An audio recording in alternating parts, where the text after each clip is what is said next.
After the Civil War, there was a need. Gowon felt the need to unite Nigerians, for Nigerians to interact with people of other languages, people of other cultures. That is the explanation for why Raye, who is from Cross River State, is serving in Etiosa in Lagos. So if you are now trying to unite Nigerians, you cannot be uniting Nigerians based on falsehood, based on deception, based on injustice.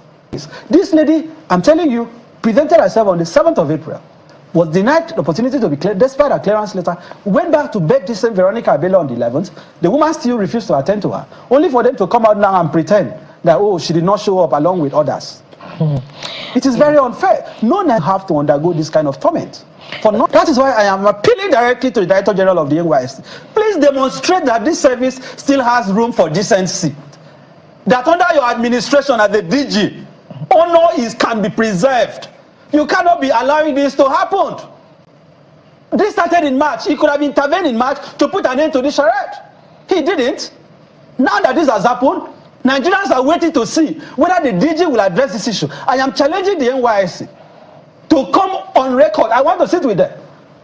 Maybe Raye can even join them. Let them come and refute the claims I have made this morning. That Raye did not show up on the 7th of April for clearance. That Raye did not present a clearance letter. Let them write to our PPA. Did you issue this lady with a clearance letter or not? She seized that letter from her, refused to release it to her, kept telling her, oh, go and join the queue again. Back and forth, till after 6 hours. She now fled up and chased her away. You are not supposed to treat somebody like that. Okay. Our goal here was actually to come and collect on her behalf the discharge certificate. But unfortunately, we went to the floor of the Director General of NYSC. He was absent from his desk. They claim that he's attending an orientation camp. The first point I want to place on record is that what is issued to a Corps member upon completion of the mandatory 1-year national service is certificate of national service, not certificate of presidential service, not certificate of governmental service. It is intentionally crafted by the NYSC Act as certificate of national service, meaning service to the nation, service to the country. What that implies is that when you enroll for the NYSC, you are offering yourself in service of your nation, not in service of your president. So a Corps member is not an employee of the president Or the DG. A Corps member is not even an employee of the DG of the NYSC. And I have also stated clearly that a Corps member is neither a civil servant nor a public servant. If you look at the NYSC Act, what has been done in the case of Rita Ogwamaye, popularly known as Raye, is again another demonstration of the abuse of state institutions in our country. We are asking that the DG should immediately cause the reversal of the unlawful 2-month extension that has been imposed on her. Secondly, that a certificate of national service should be issued to her.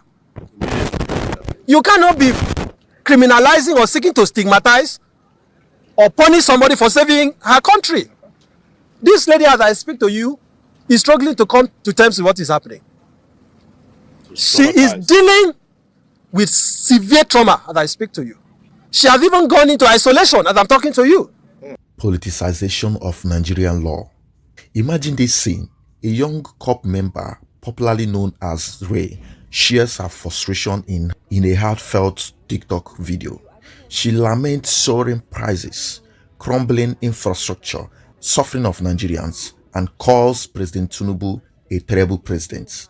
The clip goes viral, sparking national conversation. But behind the applause, something troubling unfolds. Just as the 2024 batch B2 Corps members received their discharge certificate in August 2025, Raye's certificate is withheld, and she's told her service has been arbitrarily extended by 2 months because she spoke truth. She wonders aloud. Her supporters cry for human rights activist Omolosho steps in, calling it an injustice deserving a protest. I mean, imagine the bustling streets of Nigeria where sound of generators hum in the background and cost of food rises faster than salaries every day. One young lady decided to speak her mind, but she never believed that would land her into trouble with her certificate issuance. So what really happened?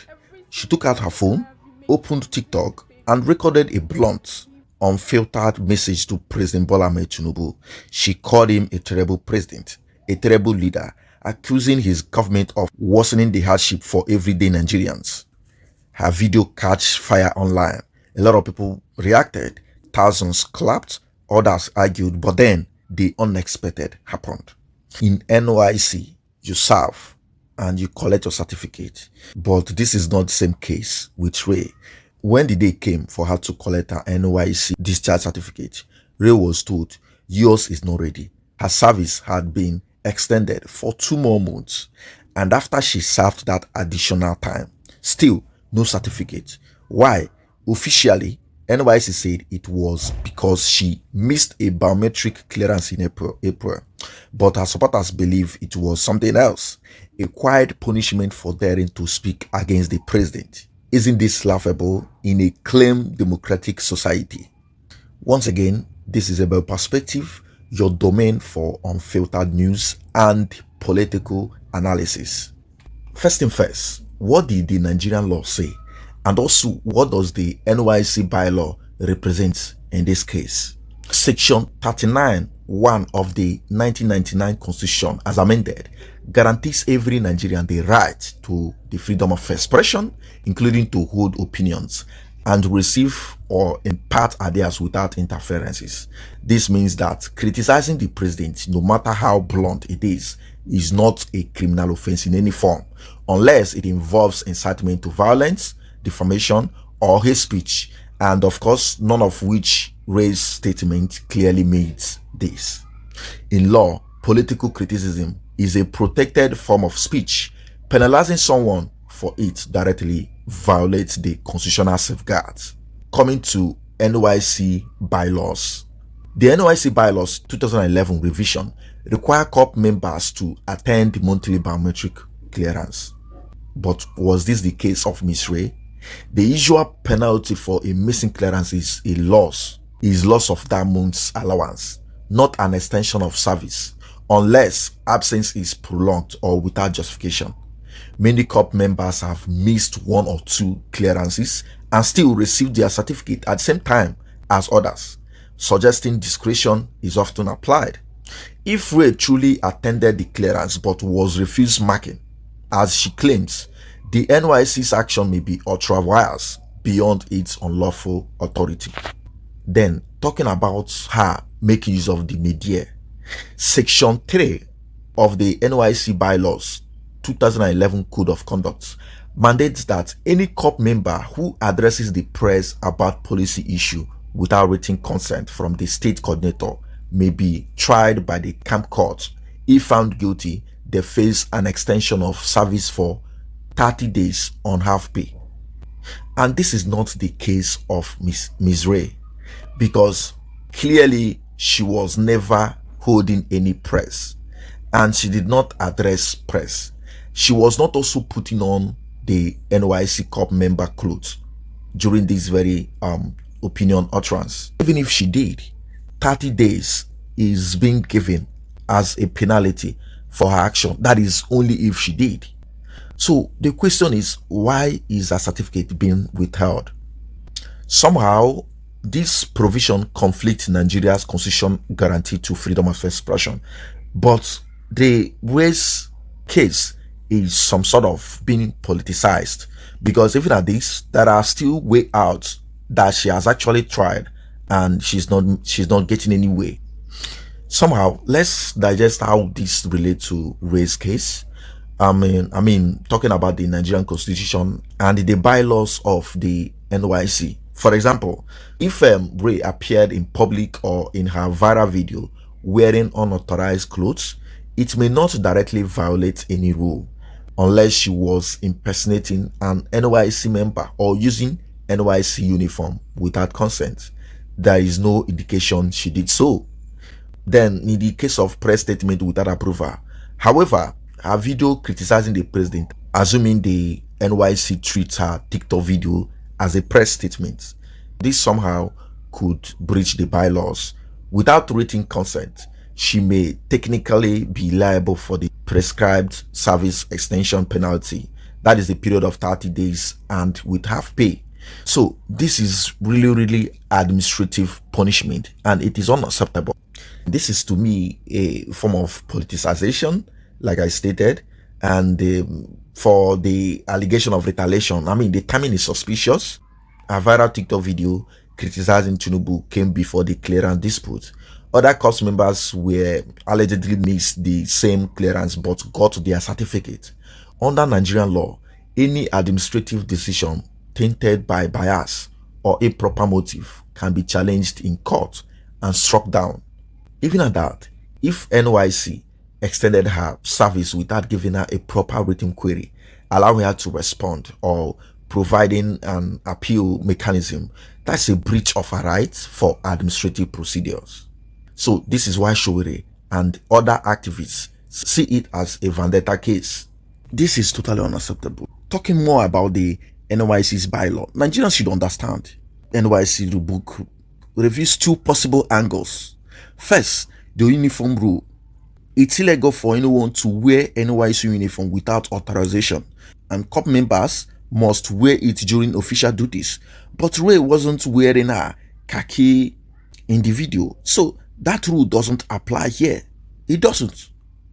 Secondly, the press rule, section 3 says, no Corps member shall make press statement on policy matters without written consent from their state coordinator. And this is not the case with Miss Raye. Nysc could argue her TikTok rant was a press statement, even if it was just from her bedroom. But there is controversy.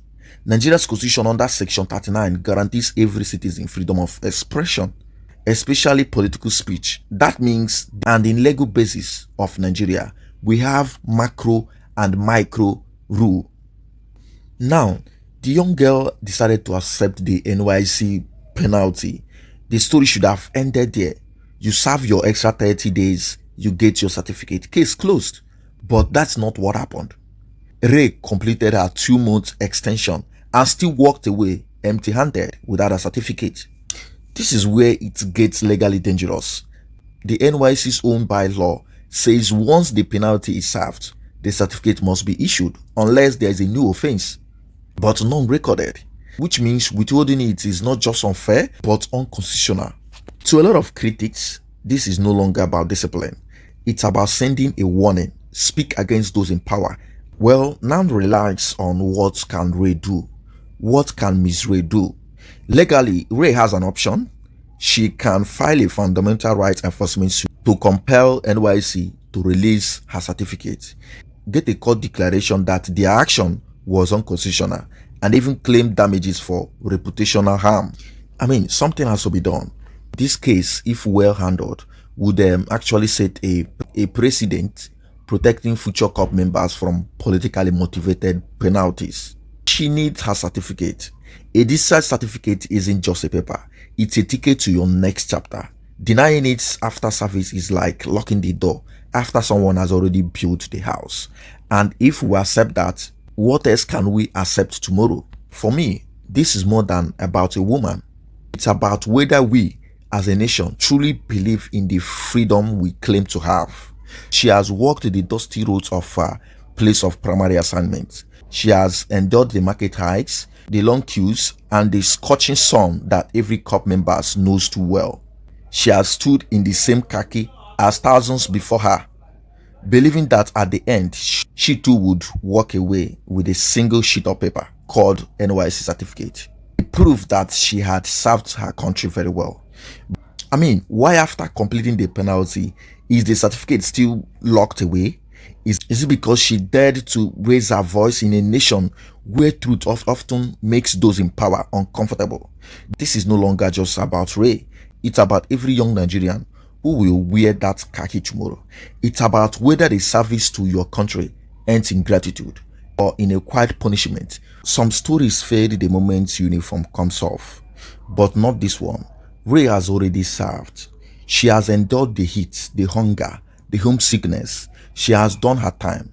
Even the extra 2 months handed down was as a punishment. Yet the symbol of completion, that one piece of paper, remains out of reach. It is not just about her anymore. It is about what happens when the service becomes a game of power, when silence is rewarded and truth is punished. It is about the next Raye, somewhere in a village or city camp, who may one day think twice before speaking, not because she's wrong, but because she fears what the system can do to her future. Until Raye's certificate is given to her, her service year is a wound left open for everybody. And until that wound heals, it would remind us all that justice delayed is justice denied. The NYSC is meant to unite us. If you all can recap the major purpose of its establishment, it is not meant to break us, but when a Corp member can be made to serve our country, fulfill the penalties imposed, and still be denied the discharge certificate, then we must ask, is this service or servitude? Our laws shouldn't punish citizens for speaking the truth. Our constitution protects freedom of expression. The NYSC bylaws are not above the Nigerian constitution. So if this is allowed to stand, what we are witnessing is not discipline, but a slow writing of the rules in favor of fear. Today it is Raye, tomorrow it could be any of us. And if we keep quiet, the silence will not protect us. And of course, this is Abel Perspectives. If you found this video educational and a reflection of patriotic truths, kindly subscribe, like, share, and of course leave a comment, because democracy is best defined when we all stand in line for conversation.